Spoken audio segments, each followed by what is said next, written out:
গত বছর দেশে আসছিলাম, দ্বিতীয় তলার ছাদ পরিদর্শন করেছি। তো এই বছর আল্লাহর ফজলে করবে, আল্লাহর তৌফিকে তৃতীয় তলার ছাদে দাঁড়িয়ে কথা বলতেছি।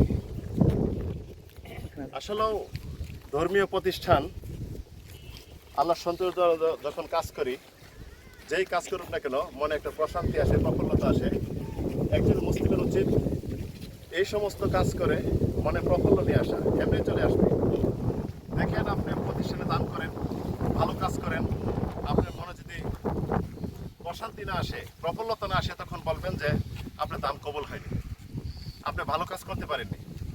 একটি কাজ করে মনে এমনি আনন্দ হবে। আল্লাহর ফজলে করমে তার বিশেষ তৌফিকে আজকে তৃতীয় তলায় দাঁড়িয়ে কথা বলতেছি। এটা আমরা ভাবতেও পারিনি যে এরকম হবে। মাদ্রাসাটি যে জীর্ণশীর্ণ ছিল, আজকে আল্লাহর ফজলে করমে তৃতীয় তলা হতে পারে। ইনশাআল্লাহ আগামীতে আসবো চতুর্থ তলা। এটা আসলে একক সম্ভব নয়, সকলে যদি এর পাশে দাঁড়াই, সকলে চেষ্টা করি সম্ভব। তাই সকলকে বলবো, আমার সাথে যারা আছেন, আমার দিনী ভাই বোনেরা এবং আমার দাওয়াতি সহযোদ্ধারা, আপনারা বরাবর যেমন আমার সাথে ছিলেন, থাকবেন। এই মাদ্রাসা শুধু ছাদ করলেই হলো না।